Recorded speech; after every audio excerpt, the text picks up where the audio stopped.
साई राम। आज के सत्संग में आप सभी भक्तों का बहुत बहुत स्वागत है।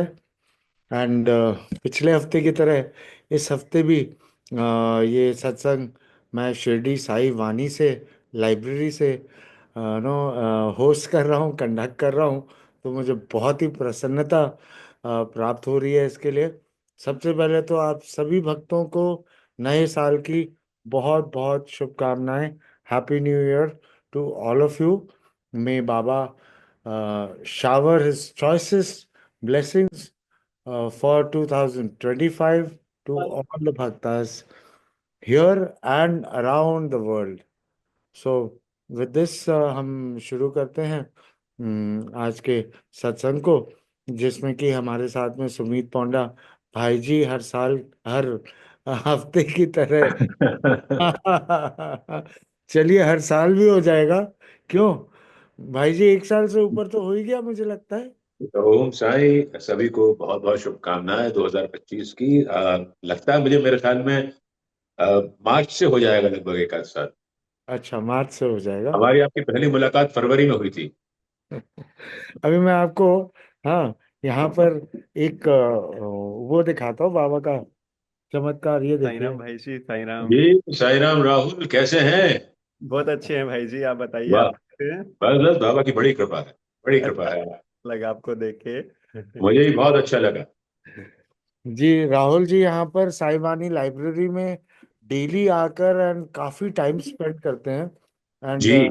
काफी बाबा की नॉलेज और ज्यादा काफी नॉलेजेबल तो हैं, और ज्यादा बाबा की टीचिंग्स के ऊपर में एम्फसाइज कर रहे हैं, सीखने की कोशिश कर रहे हैं। एंड मुझे लगता है हम सभी को एनलाइटन भी करेंगे एक दिन, कोई ना कोई दिन जाकर। तो चलिए। वो मेरा दत्तक पुत्र है। एग्जैक्टली, सब कुछ हमने तो भाई जी से ही सीखा है। आज आज इनका वीडियो शूट करने का मौका मिला, तब इन्होंने सारी लीलाएं शेयर करी।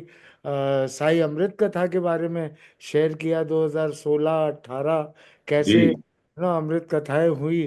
तो ये सारी चीजें डिस्कशन हो रहा था, मतलब वो सब शूट हुआ।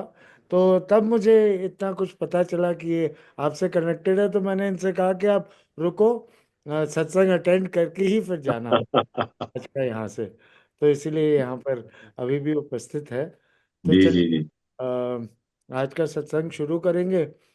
आप में से कौन भक्त हैं जो प्रश्न पूछना चाहेंगे भाई जी से? अपना हैंड रेज करें या फिर अपने आप को अनम्यूट करें। अच्छा, हिंदी में लिखा है तो पढ़ने में थोड़ी सी बिना चश्मे के और प्रॉब्लम हो रही है। नए साल की शुभकामनाएं सब भेज रहे हैं एक दूसरे को, बहुत बहुत जी धन्यवाद। तो भक्तों देखिए, फिर हर हफ्ते की तरह वही होता है।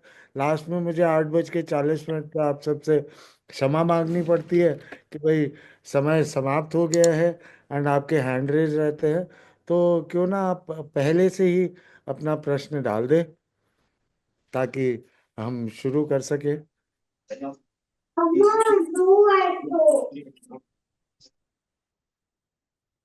ओके, तो कोई प्रश्न तो यहाँ पर है नहीं अभी तक भाई जी। आ गया है, शर्मिला जी का प्रश्न आ गया है। शर्मिला जी का ओम साई राम आया है। नहीं, उन्होंने प्रश्न भी लिखा है आगे। अच्छा, okay, I have a question. If you dream here and it comes true in Dwarka Mai, may I know what Baba ji says?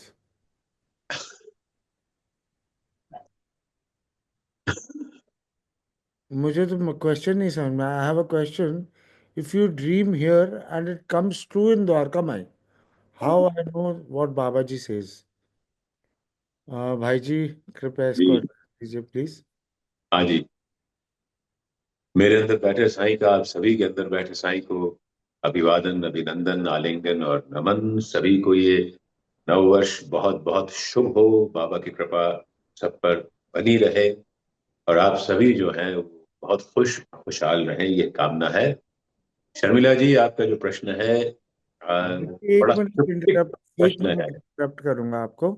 आपका वो जो बैकग्राउंड है, इसकी वजह वही से। आ रहा है। और जी। हाँ, अब आ रही है। जी, ये बाबा कोई लीला चल रही है।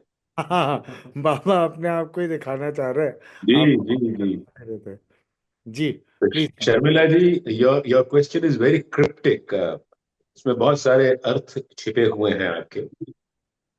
आपका प्रश्न है, अगर मैं उनके शब्दों पर जाऊं तो आपका प्रश्न है कि जो हम कोई स्वप्न देखते हैं वो द्वारका माई में जाकर के सत्य सिद्ध होता है, तो बाबा हमसे क्या कहना चाहते हैं?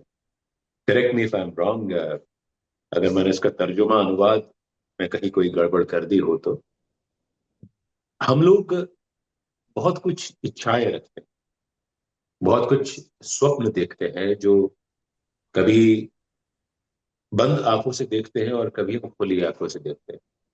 जो स्वप्न हम बंद आंखों से देखते हैं उन पर हमारा अधिकांश पर कोई अधिकार नहीं होता है। वो अपनी मर्जी से आते हैं, भले ही वो हमारे विचारों का एक निचोड़ बन करके आते हो, लेकिन वो स्वप्न हम अपनी मर्जी से नहीं। बहुत सारे स्वप्न जो हम जागते हुए देखते हैं, हम जागते हुए अपनी मनोस्थिति में किसी चीज को मैनिफेस्ट करते हैं, उसको हम स्वप्न ही मानेंगे।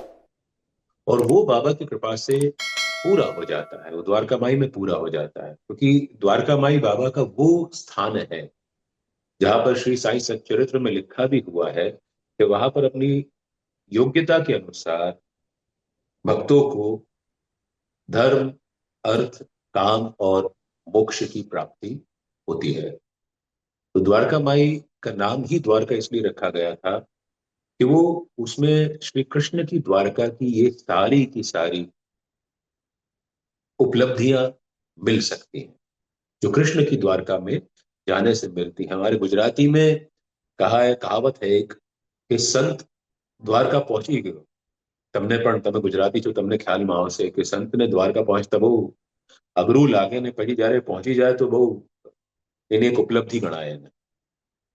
तो जो लोग गुजराती नहीं समझते उनको बताऊं कि संत के द्वारका पहुंचने में बड़ी अड़चने आती हैं, और जब वो द्वारका पहुंच जाए तो उसकी सारी मनोवृत्तियां जो है वो शांत हो जाती। तो हम जितने स्वप्न देखते हैं वो हमको उद्वेलित कर देते हैं, उनको पूरा करने के लिए वो स्वप्न हमको उत्प्रेरित करते हैं। और वो सारे के सारे स्वप्न हमको निश्चिंत होकर के बैठने नहीं देते, क्योंकि अब दिमाग है, कहीं भी पहुंच गया, आ गया। और ये जो है हमारी मनोस्थिति तब हो जाती है, वो द्वारका माई में जाके पूरी हो जाती है, क्योंकि द्वारका माई में बाबा का चरित्र ऐसा है कि वहां पर वो आपकी योग्यता के अनुसार आपको सब कुछ प्रदान कर देते हैं। इस पे हमारा पिछले हफ्ते डिस्कशन हुआ था कि चावड़ी का क्या महत्व है और मस्जिद माई का क्या महत्व है। तो मस्जिद माई का महत्व यही है कि वहां पर अब बाबा जो है वो अपने हिसाब से आपको सब कुछ देने के लिए बैठे हैं। आप में योग्यता होनी चाहिए, अगर आप में योग्यता नहीं है तो वहां आपको कुछ नहीं मिलेगा। तो जो हम सोचते हैं, जो हमको हम मैनिफेस्ट करते हैं, हम चाहते हैं, इच्छा रखते हैं, वो द्वारकामाई में जाकर पूरी हो जाती। तो बाबा वहां पर ये कहते हैं कि मन में रखना दृढ़ विश्वास, करे समाधि पूरी आस। द्वारका माई में भी बाबा समाधि अवस्था में ही बैठते। ये तो उनकी जो समाधि हम समाधि मंदिर में देखते हैं, दगड़ी वाड़ा में देखते हैं, वो तो केवल उनकी पार्थिव देह की समाधि है। बाबा का उम्र जब तक जिए वो समाधि अवस्था में ही जिए। और समाधि अवस्था की ये बड़ी खासियत होती है कि उसमें भूतकाल, वर्तमान काल और भविष्य काल, ये तीनों साथ में चलते हैं। जो व्यक्ति समाधि अवस्था को प्राप्त कर लेता है वो, उसके लिए तीनों काल इकट्ठे एक साथ चलते हैं। इसीलिए बाबा जो है वो सबका आगा पीछा देख करके, अब आप ये कहेंगे कि आगे में तो लिखा होगा कुछ और बाबा ने हमको दे दिया, क्योंकि बाबा आपको संस्कारित भी करते हैं। कभी छोटे छोटे किस्से कहानियों से करते हैं, जिनको हम पैराबल्स कहते हैं। कभी वो हमको कोई ऐसा अनूठा चमत्कार दे करके कर देते हैं, या वो हमको किसी दंड के थ्रू पास करवाते हैं। जैसा कि नाना साहब चांदोरकर के पैर में कांटा चुभ गया था जब उन्होंने दत्तात्रेय मंदिर में कोपर गांव में रुक करके दत्तात्रेय भगवान के दर्शन नहीं किए थे। वो, और तब बाबा ने ये कहा था कि तुमने आज गलती करी है, अगली बार करोगे तो फिर ऐसा ही दंड मिलेगा। तो और वो ये नहीं था कि वो भूल गए थे दत्तात्रेय मंदिर में जाना। नाना साहब चांदोरकर ने अपनी किसी पिछली विजिट में उस दत्तात्रेय मंदिर के पुजारी से वादा किया था कि मैं तुम्हें मंदिर के जीर्णोद्धार के लिए एक राशि दूंगा। अब वो राशि कितनी थी वो अलग अलग साहित्य में अलग अलग लिखी है, लेकिन मोटे तौर पे 300 रुपए का जिक्र आता है। तो उन्होंने ये राशि, जब वो उतरे थे तब उनके पास ये राशि थी नहीं, और वो एक प्रकार से उस पुजारी से नजरें बचाते हुए वहां पे छोड़ करके, दत्तात्रेय मंदिर को छोड़ करके वो बाबा के पास सीधे पहुंचे, और उनको पैर में कांटा चुभ गया था जिससे वो लहूलुहान हो गए। तो ये बाबा जो है हमारी योग्यता के अनुसार, हमारी मंशा के अनुसार, हमारी काबिलियत के अनुसार हमको नवाजते हैं।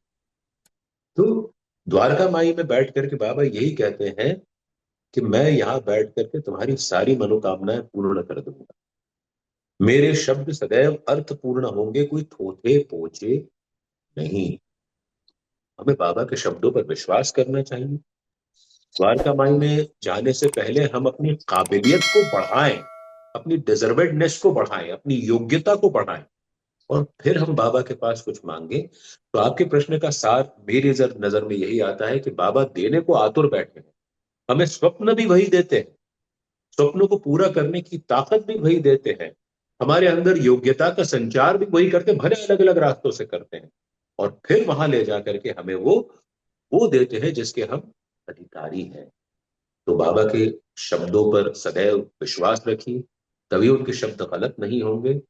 और वो हमेशा समाधिस्थ रहे हैं, और वो समाधि कभी भी हमको निराश नहीं करती है। ये हम अपने मन में विश्वास रख करके चले। I hope this settles your query. Om Sai, Baba बली कर रहे हैं। Thank you Bhai ji. I hope Sharmila जी आपके प्रश्न का आपको उत्तर मिल गया होगा। अब संतोषप्रद उत्तर मिल गया होगा। आ, आ, Thank you, Om Sai Ramji. Thank you. I'm blessed to Om listen to the Sai, answer. Om Sai, Om Sai. भाई जी, आकांक्षा गुप्ता जी ने पूछा है कि प्लीज डिस्क्राइब द वर्ड भक्ति। जी, आकांक्षा जी, भक्ति, मैं पहले भी इस फोरम में हमारे कई भक्तों के प्रश्नों के उत्तर में इसका जवाब बाबा ने दिलवाया है कि भक्ति जो है वो प्रभु में प्रीति है, अपने साईं में प्रीति है, अविभाज्य प्रीति है, अव्यभिचारिणी प्रीति है। यानी कि जो भक्त होता है वो विभक्त नहीं होता है। भक्त जो होता है विभक्त, यानी ही डजंट गेट डिवाइडेड। उसकी एक निष्ठ, और वो एक निष्ठ है तो ही वो भक्त कहलाएगा, अन्यथा वो भक्त नहीं कहलाए। तो पहली बात तो आप ये मान के चलिए कि भक्त जो होता है वो हमेशा अपने भगवान में, जिसको भी वो आराधना करता है, वो साईं हो, गणपति हो, महादेव हो, वो जीसस क्राइस्ट हो, जरथुस्त्र हो, कोई भी हो, कोई भी हो जिसमें आपका विश्वास है, गुरु नानक देव जी हो, किसी में भी आपका विश्वास है, उनमें आप एक निष्ठ प्रेम रखें। और जब हम प्रेम करते हैं तो हम वापसी में किसी चीज की उम्मीद नहीं करते। प्रेम की खासियत यह है कि प्रेम केवल देना चाहता है, वासना लेना चाहती है। प्रेम जो है उसमें कोई शर्त नहीं होती, वासना में शर्त होती। प्रेम सरल झरने की तरह बहता है, वासना में हमेशा अवरोध उत्पन्न होते हैं, क्योंकि उसमें लालच का पुट होता है। तो यदि हमारे अंदर ये भाव है कि हम बाबा से बिना शर्त प्रेम करें, अपने आप को समर्पण कर दें, तो वासना समर्पण मांगती है, प्रेम समर्पित होना चाहता है। यदि ये भाव हमारे अंदर है तो हम अपने आप को भक्त कह सकते हैं। नारद जी ने भी लिखा है कि तस्मिन् परम प्रेम रूपा रूपा इति भक्ति, यानी ये सर्वोच्च सर्वोच्च श्रेणी का जो प्रेम है वो भक्ति है। तो जब जिसके अंदर हमारा प्रेम हो जाता है वो भक्ति हो जाती है। अब आप ये समझिए कि इसके लक्षण क्या होंगे। इसके लक्षण होंगे कि आप हमेशा जैसे अपने प्रेमी का तसव्वुर करना चाहते हैं, वो आप चाहते हैं कि वो हमेशा आपकी आंखों के आगे रहे, आप उसी के बारे में सोचते रहते हैं। यदि साईं को आप हमेशा अपनी आंखों के सामने देखना चाहते हैं, यदि आप हमेशा ये चाहते हैं कि वो आपके उन ख्यालों को एनगल्फ करके रखें, उनके ख्याल आपको हमेशा एनगल्फ करके रखें, यदि आप चाहते हैं कि उनका जिक्र हमेशा होता रहे, चाहे आप करें चाहे कोई और करे, आप जानबूझ करके करें, या आप चाहें कि उनकी बातें हमेशा होती रहें, आप चाहें कि आप उनको देख करके ही तृप्त हो जाएं, तो आप समझिए कि आप भक्ति की राह पर चल पड़े। भक्ति जो है बहुत अद्भुत प्रणाली है, एक एक व्यक्ति को सीधी राह पर लिए चलने। तो जब बाबा हमको उस राह पर लिए चलते हैं, जब हमारा उनमें अशब्द, बिना शब्द प्रेम उत्पन्न हो जाता है, तो समझिए कि हमारी भक्ति उत्पन्न होना शुरू हो गई है। कहते हैं जब भगवान में प्रेम उत्पन्न हो जाता है, प्रीति उत्पन्न हो जाती है, वो भक्ति होती है। और भक्ति की दो संतानें होती, एक ज्ञान और एक वैराग्य। पहले ज्ञान पैदा हो, ज्ञान आपके अंदर पहले से, लेकिन वो सुषुप्त अवस्था में। तो साई में प्रीति आपको जब अपने ज्ञान का बोध कराती है, तो आपके अंदर से उत्पन्न होता है, जैसे माँ अपने अंदर से बच्चे को उत्पन्न करती है। जब उसको एक एक फर्टाइल ओवरी मिलती है, जब उसको अंदर, उसी प्रकार से भक्ति हमको वो एक ओवरी देती है जिसके अंदर हमारे अंदर का ज्ञान प्रस्फुटित हो सके। और उसके बाद वैराग्य होता है, और वैराग्य से बिल्कुल बाबा की राह पर हम चले तो विरक्ति नहीं है, वो अनासक्ति है, वो वैराग्य जिसकी बाबा बात करते हैं कि आप सब कुछ में रहें, सब चीजों में रहें, लेकिन आप उसमें लिप्त ना हो। सब कुछ करें, अपना कर्म निभाएं, अपना धर्म निभाएं, आपको जो करना है, आप जो आपको जीवन यापन के लिए जरूरी है वो करें, जो आपको एक अच्छा जीवन जीने के लिए जरूरी है वो करें, लेकिन उसमें आपकी लिप्तता। तो ये जब भक्ति होती है, जब प्रभु में प्रीति हो जाती है, तो फिर उसकी संतान होती है ज्ञान और वैराग्य। और ये जो है, ये अनवरत सिलसिला चलता रहे। ये याद रखिएगा, अव्याभिचारिणी भक्ति। जैसे किसी पतिव्रता स्त्री की अपने पति में आस्था, वो किसी और के बारे में विचार नहीं करती। कोई पुरुष अपनी स्त्री के अतिरिक्त किसी और स्त्री के बारे में विचार नहीं करता, तो वो अव्यभिचारिणी भक्ति होती है। तो वैसी ही भक्ति यदि हमारी साईं के प्रति है, तो आप समझिए कि आप धन्य हो गए, आप धन्यता के मार्ग पर चल पड़े हैं। आई होप दिस इज क्लियर। और यदि इस पे आपको कोई और प्रश्न हो, यदि कोई प्रति प्रश्न हो, तो भी आपका स्वागत है। ओम साई, बाबा बनी।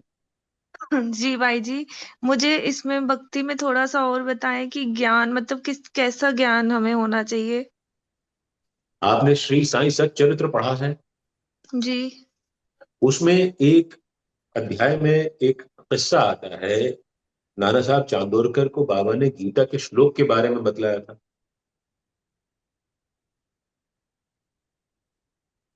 जी। आप सुन पा रही हैं मुझे? आप गीता जी के जी। श्लोक का अर्थ बतलाया था बाबा ने उनको। हाँ बताया तो था, लेकिन याद नहीं है मुझे। हाँ, कोई बात नहीं। उसी श्लोक में जो है वो पूरी की पूरी भक्ति की परिभाषा समाई हुई है, ज्ञान की परिभाषा समाई हुई। त्वद्विधि जी प्रणिपातेन परिप्रश्नेन सेवया उपदेक्षन्ति ते ज्ञानम ज्ञानिनस्तत्वदर्शिनः। जब ये नाना साहब चांदोरकर ये श्रीमद् भगवत गीता के अध्याय 4 श्लोक 34 को बुदबुदा रहे थे, तब बाबा ने उनसे पूछा कि नाना तू क्या बुदबुदा रहा? तो नाना ने कहा कि ये तो फकीर है, जो है ये संस्कृत का श्लोक है, बाबा को तो हिंदी भी जो है उनकी वहां की मिश्रित भाषा में बोलते हैं वो, तो उनको इसका अर्थ कैसे पता होगा? तो उन्होंने वो फिर दोहरा दिया। अपने पांडित्य का जो है वो नाज अहंकार तो सभी को होता है ना, उन्होंने दोहरा दिया। बाबा ने उनसे कहा कि इसका अर्थ तुझे पता है? तो उन्होंने जो उसका जो शब्दार्थ था वो बता दिया, शब्द दर शब्द उन्होंने बता दिया कि जब तुम किसी ज्ञानी पुरुष के आगे दंडवत कर लेते हो तो तुम्हें ज्ञान की प्राप्ति हो जाए। तब बाबा ने इस श्लोक का एक एक शब्द पकड़ करके उसका विवेचना करना शुरू करी, और अंत में बाबा ने ये सिद्ध किया कि इस श्लोक के माध्यम से वेद व्यास ये बतलाना चाहते हैं कि जब तुम किसी सदगुरु जो तत्व ज्ञानी है, जिसका तत्वों पर नियंत्रण है, उसके आगे जब तुम दंडवत हो जाते हो, यानी तुम बिना शर्त समर्पण कर देते हो, तो वो तुम्हें अपने अज्ञान का बोध कराता है। हम सबको ये बड़ी भ्रांति है कि गुरु जो है हमको ज्ञान का बोध कराता है। ज्ञान हम सबके अंदर है, लेकिन वो सुषुप्त अवस्था में है, उसके ऊपर अज्ञान की परत चढ़ गई। आप मुझे ये बतलाइए देवी जी कि आपको या मुझको, हम सबको पता है कि किसी के विरुद्ध षड्यंत्र करना बुरी बात है, किसी की निंदा करना बुरी बात है, किसी की जेब काटना बुरी बात है, किसी की हत्या करने के बारे में सोचना बुरी बात है, किसी का चरित्र हनन करना बुरी बात है। ये सब चीजें हमको पता है, लेकिन फिर भी कहीं ना कहीं गाहे बगाहे, जाने अनजाने, चाहे अनचाहे हमसे ये चीज हो जाती है। जी। तो ये ज्ञान के ऊपर अज्ञान की परत चढ़ी।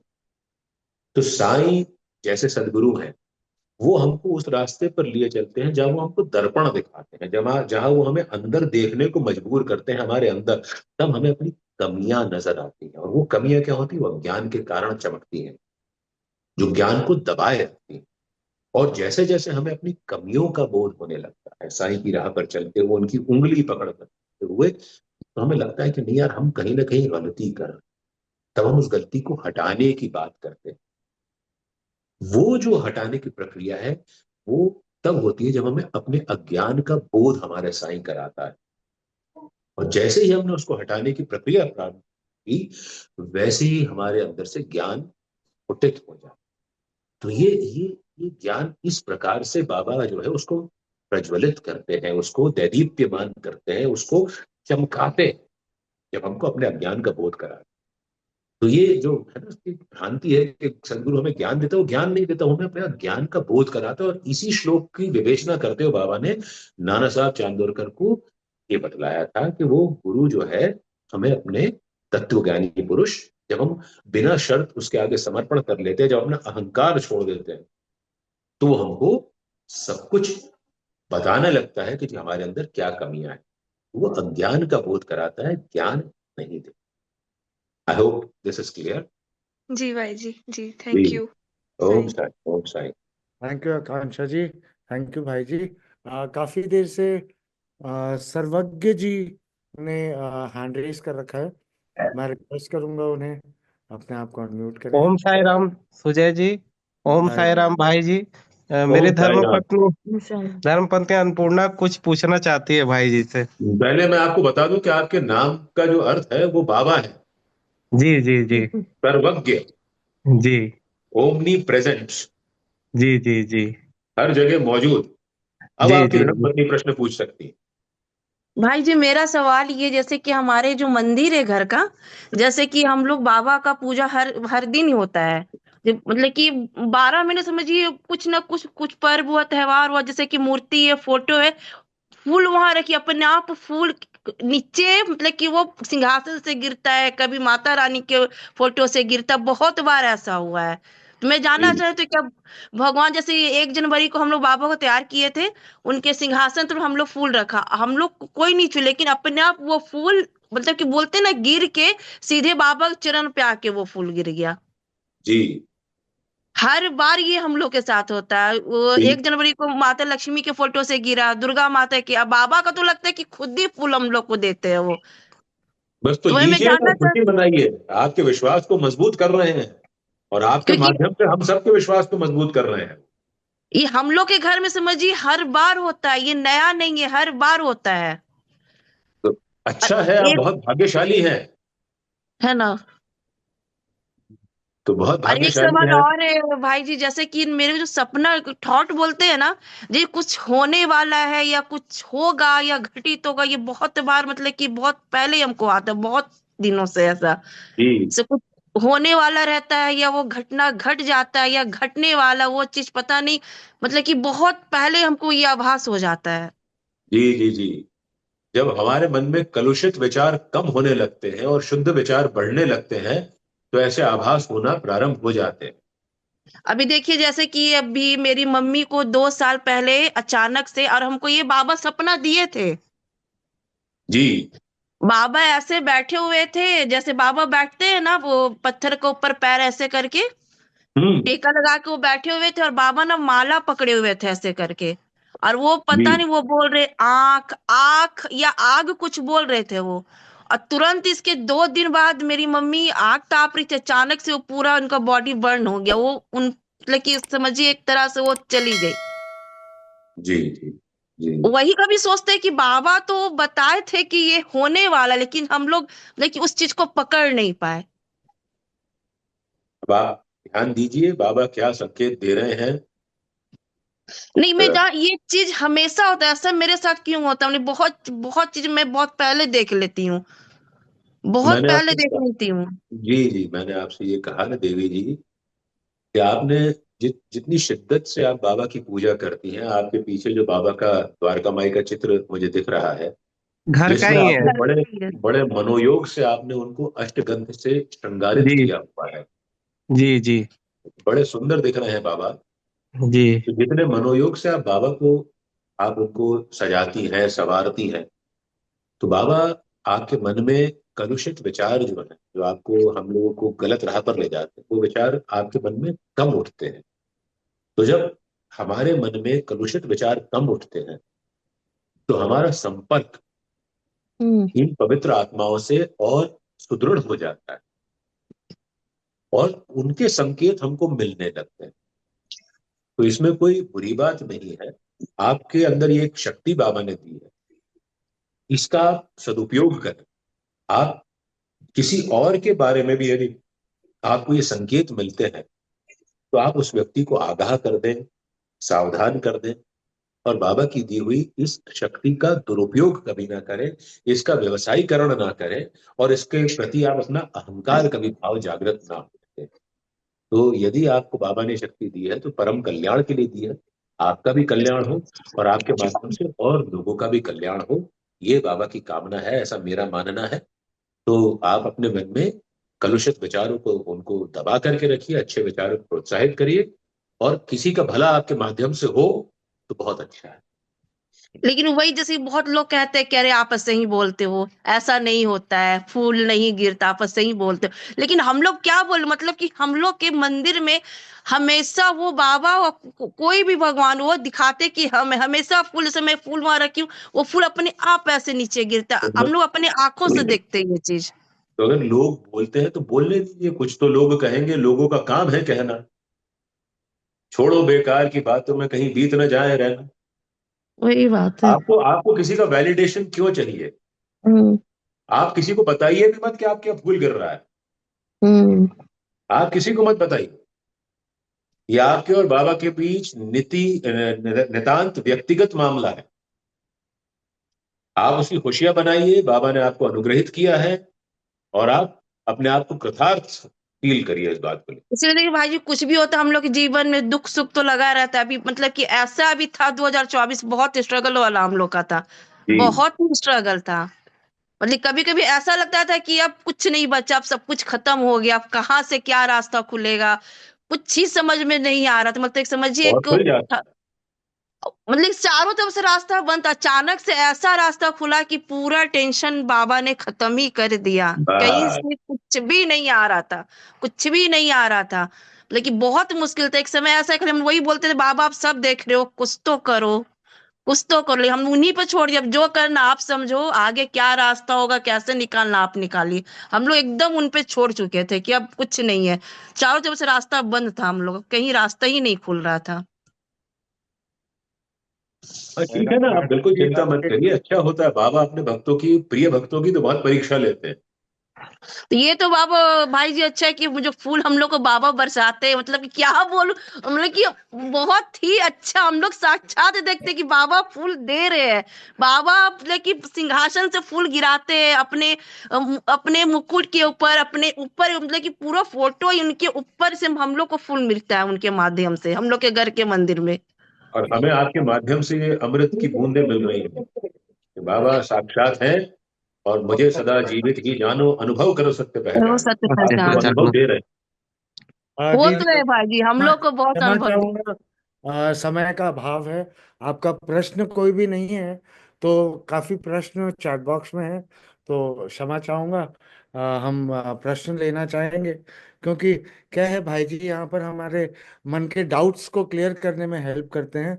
तो प्रश्न आपका कुछ भी नहीं है, तो हम अगले प्रश्न में जाते हैं। रीना अनिल जी ने प्रश्न दिया है यहाँ पर कि भाई जी, समाधि के बारे में कुछ बताइए कि समाधि मंदिर में, जो हम समाधि मंदिर में देखते हैं, वो रियल में कुछ फीट फीट नीचे है क्या?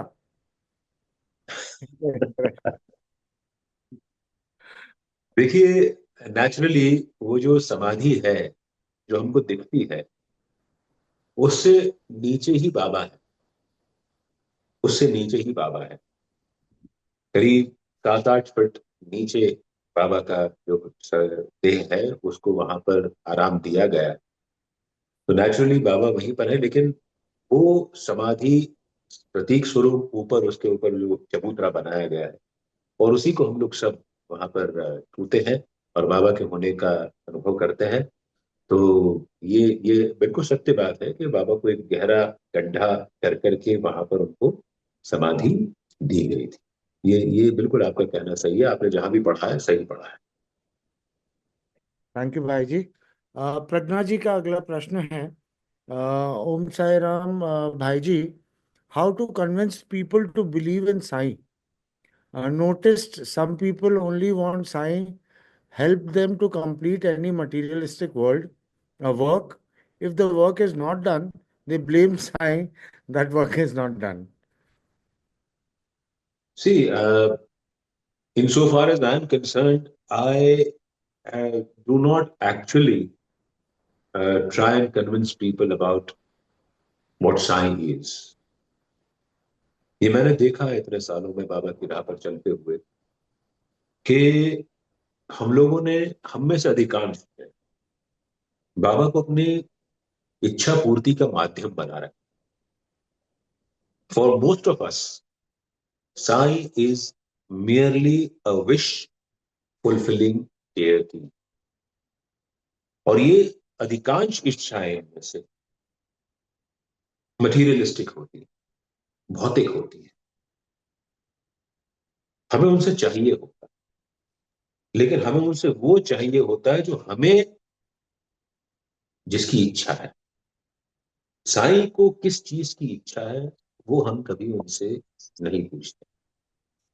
वो देना कुछ और चाहते हैं, हम मांग कुछ और लेते। वो देना हमको समंदर चाहते हैं, हम एक कतरा मांग करके खुश हो जाते।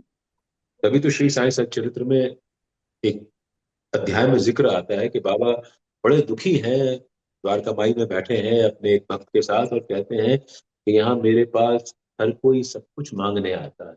कोई धन मांगता है, दौलत मांगता है, धन संपत्ति मांगता है, संतति मांगता है, नौकरी मांगता है, व्यवसाय मांगता है, और मैं सब कुछ दे देता हूं इस उम्मीद में कि कभी ना कभी मुझसे वो वो मांगेगा जो मैं उसको देना चाहता हूं।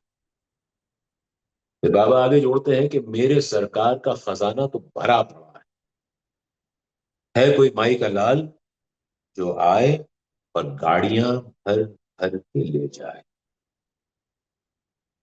हम बाबा को जो है ना, हमने इच्छा पूर्ति का माध्यम बना रखा। मेरा हमेशा लोगों से इसी बात को लेके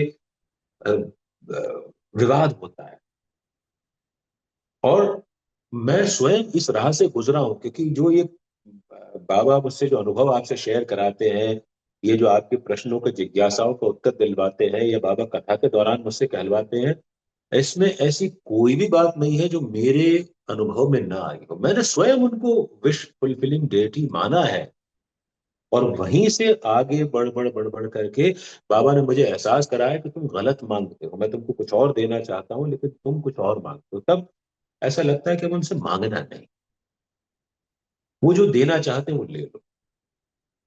हो सकता है वो चीज दे दो जो हमको नहीं चाहिए, जो हमको नहीं चाहिए, लेकिन उनको पता है कि वो चीज हमारे लिए अच्छी है, और तब वो हमको वो देते हैं जो हमारे लिए वाकई में अच्छा होता है। उसकी महत्ता हमको आज समझ में नहीं आती है, कुछ वक्त बाद, कुछ दिनों बाद, कुछ हफ्तों बाद, कुछ महीनों बाद, कई बार कुछ सालों बाद हमको लगता है कि वो हमको जो दे रहे हैं, उन्होंने जो दिया है, उसकी क्या युक्ति रही होगी उनकी उस वक्त जब उन्होंने हमको दिया। हमको तब पसंद नहीं आया था, लेकिन उसकी युक्ति बाबा की जो है, वो कहीं आगे जाने की सोच के रखते हैं वो, क्योंकि हम, हमारी तो एक सीमित सोच है, हमारी एक सीमित दृष्टि है। हम भले अपने आप को विजनरी कह लें, दूरदृष्टा मान लें, लेकिन हमारे विजन की भी एक सीमा होती है। उनकी विजन की कोई सीमा नहीं है। उनकी विजन की सीमा वहां शुरू होती है जहां हमारे विजन की सीमा खत्म होती है। तो वो हमको जो देते हैं ना, उसको हमको ग्रेटफुलनेस के साथ, कृतज्ञता के साथ स्वीकार करना चाहिए। ये बाबा है। तो उनको जो है, हमको किसी को कोई कन्विंस करने की जरूरत नहीं। हमको जो दे रहे हैं उसमें हम अपना सुख माने, क्योंकि वो हमको कभी गलत नहीं देंगे, ये हमारा विश्वास होना चाहिए। और जब ये विश्वास पुख्ता हो जाएगा, तो फिर हमको हमारे मन का मिले भी ना मिले, हमको दुख नहीं होगा। This is Sai. अगर आपने इस साई तत्व को पकड़ लिया, तो फिर बस जीवन में दुख अपने आप कम होता जाए, खत्म होता जाए। आएगा, लेकिन उसकी लाइफ, उसकी शेल्फ लाइफ बहुत छोटी सी होगी। मैं ये नहीं कहूंगा कि दुख नहीं होगा, होगा। हम लोग बहुत, we are just ordinary human beings. हमारे मन में राग द्वेष सब कुछ उत्पन्न होता है, लेकिन बाबा धीरे धीरे धीरे इनको जो है इरेडिकेट करते हैं। और जब हम उन पे छोड़ देते हैं, तो इसका इरेडिकेशन, इसके साफ होने का रास्ता बहुत, उसका प्रोसेस बहुत फास्ट। तो एक तो कन्विंस मत करिए, ठीक है, जो मान रहे हैं, और लोग ऐसे ही मानेंगे कि मांगेंगे बाबा से, बाबा उनको देंगे। जो आज से आगे बढ़ जाएंगे, उनको बाबा वो कुछ देंगे जो वो देना चाहते हैं।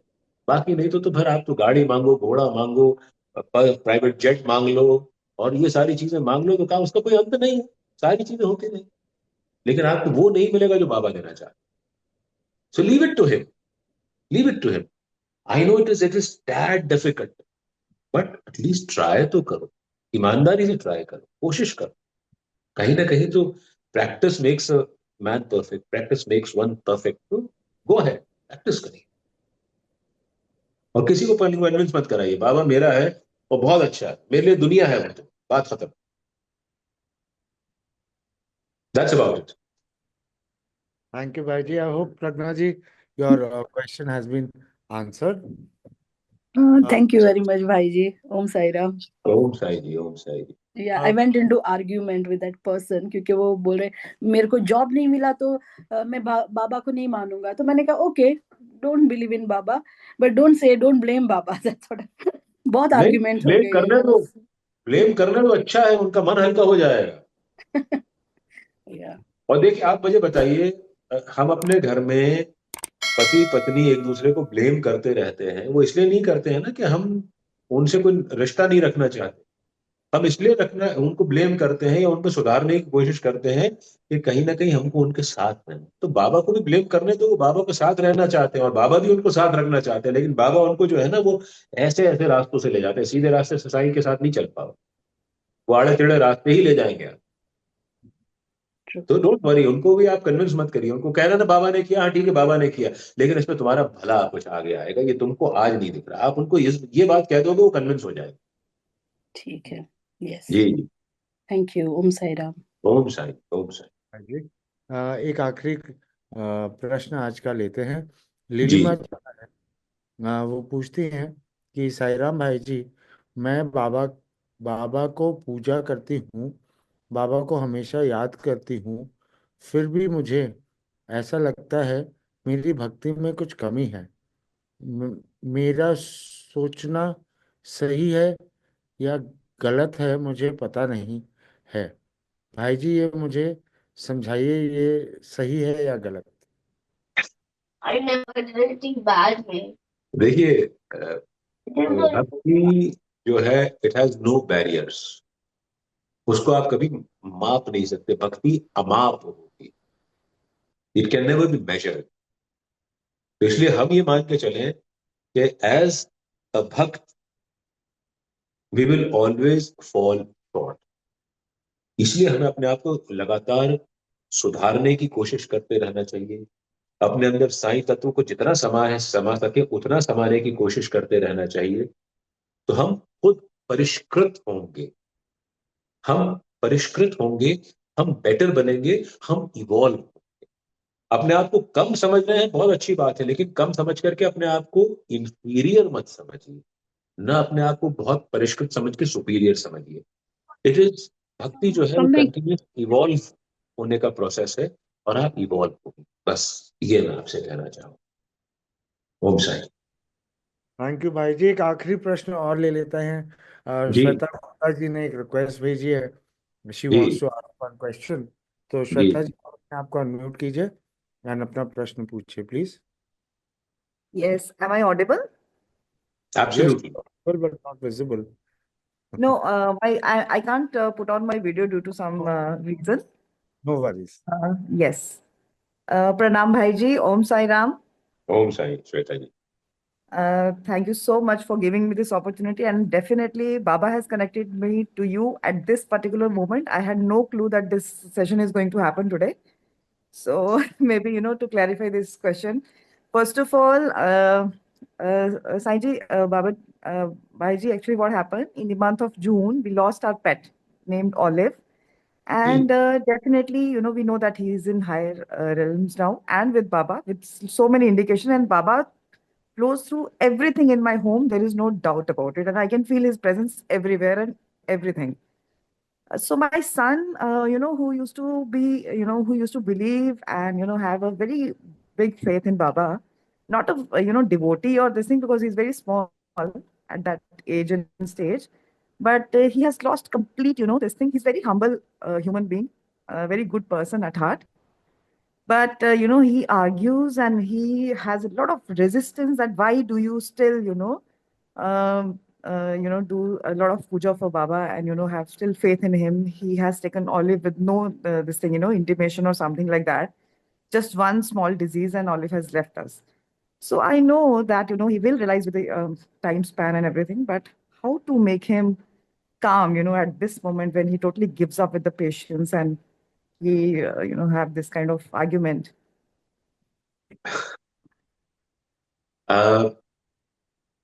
you can always tell him that होना और पाना जो है वो जीवन है, चलता रहता है। Yeah. और उसको ये बताइए कि ये इस बताइए ना, समझाइए उसको ये, और डायरेक्ट मत समझाइए। कुछ पैरेलल्स ड्रॉ करिए कि हमें हमेशा उस चीज के प्रति शुक्रगुजार होना चाहिए जो हमारे पास है। जो चीज हमारे पास नहीं है, यदि वो हमारे फोकस में है, तो हम हमेशा दुख मनाएंगे। बनस्पत इसके कि हमारे पास जो है उसके लिए हम ग्रेटफुल हो। हम उस चीज का दुख मनाते हैं जो हमारे पास नहीं है, और वो जो दुख का फील है वो इतना ओवर पावरिंग हो जाता है कि हमारे अंदर से ग्रेटिट्यूड खत्म हो जाता है। हम ये भूल जाते हैं कि उसी साईं ने हमको इतना कुछ दिया है। उसने अगर किसी कारण से एक चीज से हमको महरूम रखा है या वो चीज हमसे छीन ली, तो वो निजाम है, वो हमारा और उसका इतना ही साथ था। ये चीज हमको उनको, आप ये कहेंगे कि तुम बाबा में यकीन करो और तुमको इतना कुछ दिया, वो यकीन नहीं करेगा। लेकिन आपको पैरेलल्स ड्रॉ करने पड़ेंगे, इनएडवर्टेंटली उसको ये चीज समझानी पड़ेगी। उसको डेलिबरेटली करेंगे तो कभी समझ में नहीं आएगा, क्योंकि आदमी और रिक्लूसिव हो जाता है जब हम किसी चीज को उसके दिमाग में फोर्स फीड करना चाहते हैं। तो हम इन चीजों को जब पैरेलल्स ड्रॉ करेंगे तो कहीं ना कहीं वो कनेक्ट करेंगे, और ये जब ये परपेचुअल होगा ये काम, तो उसके अंदर ग्रेटफुलनेस का भाव उत्पन्न होगा, और वो जो उसको ऑलिव के खोने का दुख है वो धीरे धीरे कम होता जाएगा। Yeah, कि I हाँ, understand. उसको आप फोर्स फीड कभी नहीं कर सकते कि नहीं तुमको बाबा में यकीन रखो, बाबा ने जो कि अच्छा किया। ये बहुत ऊपर लेवल की बात है। हम लोग आध्यात्मिक बात नहीं कर रहे हैं, हम यहाँ एक छोटे बच्चे की बात कर रहे हैं जिसको हम दुनिया में, पर्यावरण में, अपने एनवायरनमेंट में पैरेलल्स ड्रॉ करके उसको इस बात का एहसास करा सकते हैं, जो उसको लगे कि डेलिबरेटली नहीं किया जा रहा। तब उसको समझ में आएगा कि नहीं, वो चला गया, लेकिन बाबा ने मुझे और कितनी सारी चीजें दी हुई हैं, and I should be thankful for it. Yeah, because he reads shlokas, and recently he performed also as a Lord Krishna, modern Krishna.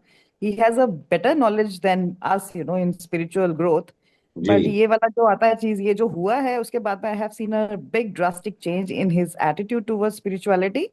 कि नहीं, भगवान जैसी कोई चीज नहीं होती है. I am God sometime I feel. I do all the good work.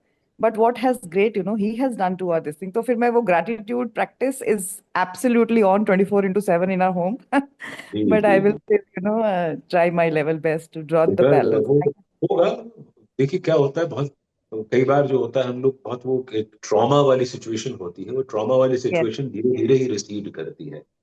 and वक्त सबसे बड़ा मरहम होता है, और उस वक्त में हम शांत रहें और उसको कोई चीज फोर्स फीड ना करें, ऑटोमेटिकली रियलाइजेशन अंदर से आता है। जब आप बता नहीं कितना स्पिरिचुअल है, तो वो स्पिरिचुअलिटी उसकी कहीं ना कहीं थोड़ी देर के लिए सबसाइड हो गई है।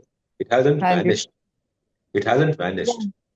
Maybe, वो maybe दोबारा से Bhaiji, it is, yeah, maybe Bhaiji, it is due to this teenager, this, होता है, बिल्कुल होता है, imbalance, ये सारी hormonal, चीजें। हाँ, hormonal imbalance भी होगा मेरे ख्याल में. हाँ, But वो उस समय से रिवोल्ट करने की इच्छा होती है।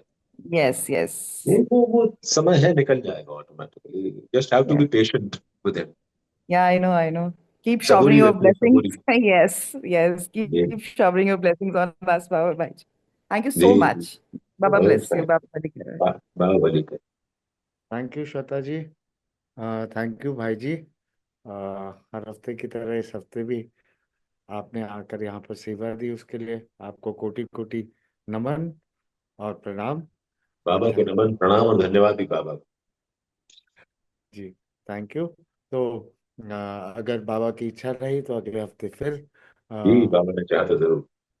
जी, तो तब तक के लिए अब अगले पड़ाव में चाहते हैं जो कि बाबा का क्विज है, एंड उसके बाद आरती करके आज का सेशन यहीं पर हम समाप्त करेंगे।